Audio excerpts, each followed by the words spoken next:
गाजरचा हलवा तर सर्वांनाच आवडतो, पण आज मी तुमच्याकरता एक रेसिपी घेऊन आली, ती म्हणजे गाजरची बर्फी. ते पण कसलंही मावा किंवा खोया न घालता तुम्ही अशी टेस्टी बर्फी घरच्या घरी बनवू शकता.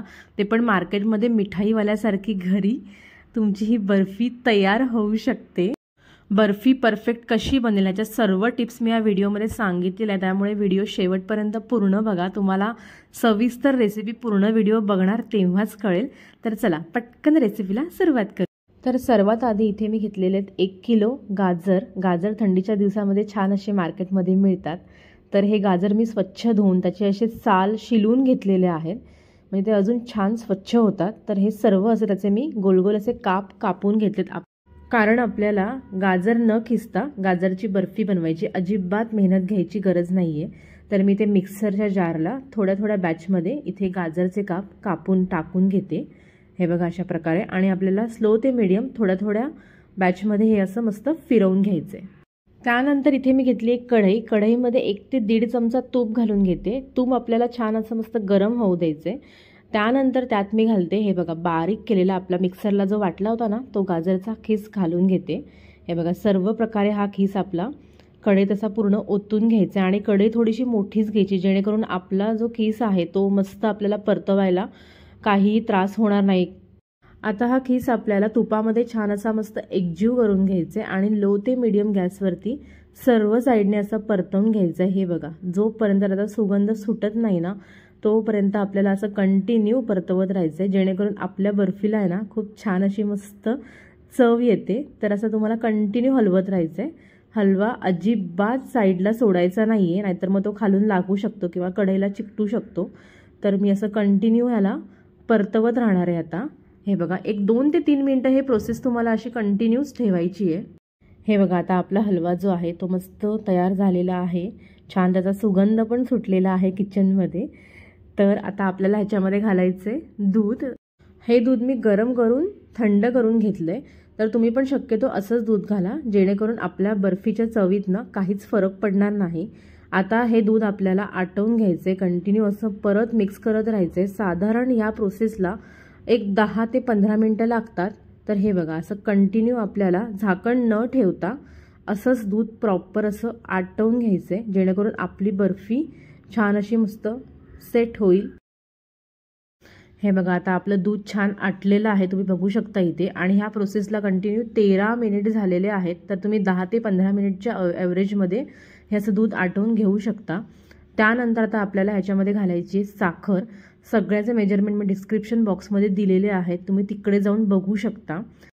त्याचबरोबर इथे मी घालते मिल्क पावडर. तुम्ही ह्या जागी इथे खोया नाही तर मावा काहीही घालू शकता, त्याने पण अजून छान चव येते.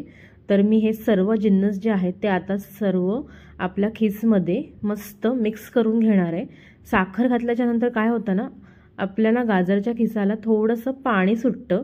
तर हे बघा थोडंसं पाणी सुटायला लागलंय आता. तर अशा प्रकारे हे अजून आपल्याला आटवून घ्यायचं आहे कंटिन्यू असं हलवत. तर ह्याला पण अजून एक 5 ते 10 मिनटं लागतात. तुम्ही बघू शकता इथे आपल्या हलव्याला बऱ्यापैकी पाणी सुटलेलं आहे साखरेचं. तर काही टेन्शन घेऊ नका, हे नंतर हळूहळू आपला हलवा जो आहे ना तो मस्त असा कोरडा होत जातो. तर फक्त तुम्हाला कंटिन्यू हलवायचे, स्लो ते मीडियम गॅसवरतीच ही तुम्हाला प्रोसेस करायची. हे बघा आता हलव्यातलं पाणी पूर्ण गेलेलं आहे, पण तरी पण अजून हा ओलसरच आहे. तर अजून हा आपल्याला असा कंटिन्यू परतवत राहायचं आहे. आता ह्यात मी घालते वेलचीचे दाणे. तुम्ही ह्या जागी इथे वेलचीची पावडर पण वापरू शकता, पण हे वेलचीचे दाणे आहेत ना ते आपल्या बर्फीमध्ये खायला खूप छान लागतात मध्ये. तर मी ते वेलचीचे दाणेच घातलेत आणि सर्व असं प्रॉपर परत आपल्याला एक 5 मिनटं असंच हलवत राहायचं, जेणेकरून आपला हलवा जो आहे ना तो अजून थिक होईल. तुम्ही बघू शकता आता इथे हलव्याची कन्सिस्टन्सी. हे बघा आपला हलवा जो आहे तो थिक झालेला आहे बऱ्यापैकी. आता ह्यात आपल्याला घालायचे अजून चवीला वरतून तूप. तुम्ही हे इथे स्किप करू शकता, पण घातलं तर खूपच छान वाटते आपली बर्फी. तर इथे थोडंसं तूप घालून मी परत एकदा असं 2 मिनटं परतवून घेते. तर चला आता हे बघा हलवा आपला तयार झालेला आहे, प्रॉपर थिकनेस आलेला आहे याला. तर असाच ह्याला थिकनेस आला पाहिजे. तर इथे मी हा एक ट्रे घेतलेला आहे. ट्रेला खालून थोडंसं तेल लावून त्यावर बटर पेपर लावला, जेणेकरून आपला बटर पेपर असा बर्फी सेट करताना हलणार नाही. जर तुमच्याकडे बटर पेपर नसेल तर तुम्ही ह्या जागी एका ताटाला, आपल्या घरच्याच ताटाला तूप लावून त्याच्यामध्ये ही बर्फी छान अशी मस्त सेट करू शकता। तर बर्फीचं सर्व बॅटर आपल्याला ट्रेमध्ये असं काढून घ्यायचे। हे बघा, बॅटर काढून घेतल्याच्या नंतर स्पॅच्युलानेच मी असं सर्व साईडला हे ट्रेमध्ये बॅटर पसरवून घेते। तुम्ही ह्या जागी इथे वाटीला खाली तूप लावून सुद्धा हे बॅटर पसरवू शकता। थोडंसं गरम आहे हे बघा, तर आपल्याला स्पॅच्युलाने असं सर्व साईडने तूप लावून हे बॅटर असं मस्त पसरवून घ्यायचे। सर्व साईडला आपल्याला इव्हन करायचं, जेणेकरून आपली बर्फी अशी वर खाली वाटली नाही पाहिजे। हे बघा मी करते त्या प्रकारेच तसंच। तर हे बघा आपलं बॅटर जे ते सर्व साईडला असं प्रॉपर इव्हन झालेलं आहे। त्यावर माझ्याकडे पिस्ता होते, तर मी इकडे पिस्त्याचे ना काप टाकून घेते। सुंदर वाटतात बर्फीवरती, तुम्ही बघू शकता कलर केवढा असा मस्त वेगळा वाटतोय, हिरवा आणि लाल कलर। तर असं कॉम्बिनेशन खूप छान वाटतंय ते।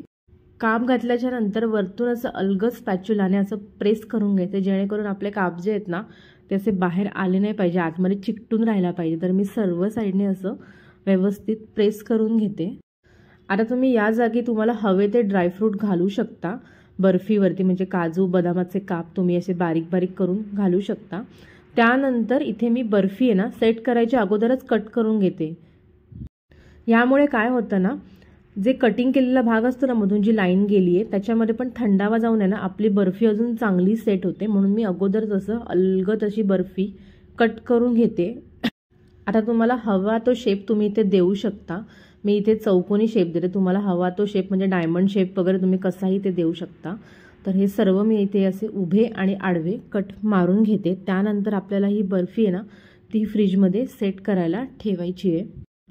आता हे माझ्याकडे होतं म्हणून मी वापरते, हे ऑप्शनल आहे टोटली।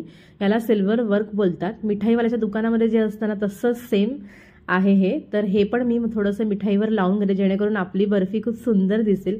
या जागेने असं पूर्ण पेपरचं ना शीट पण मिळते, ती पण तुम्ही लावू शकता, पण माझ्याकडे असे छोटे छोटे काप होते तर मग मी हेच लावून घेते असं। तर हे बघा आता सर्व आपले बर्फी जी आहे ती मस्त तयार झालेली आहे, तुम्ही बघू शकता इथे।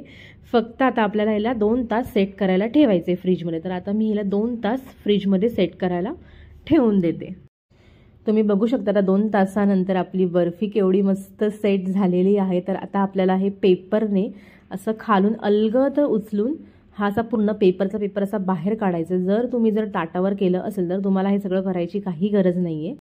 तर हे बघा आता आपली बर्फी जी आहे ती मी तुम्हाला एक उचलून दाखवते, केवढी सुंदर अशी आपली बर्फी तयार झालेली आहे, तुम्ही बघू शकता। आणि ही बर्फी तुम्ही नक्की घरी बनवून बघा आणि मला कमेंट करून सांगायला अजिबात विसरू नका। त्याचबरोबर व्हिडिओला लाईक, शेअर आणि सबस्क्राईब करा।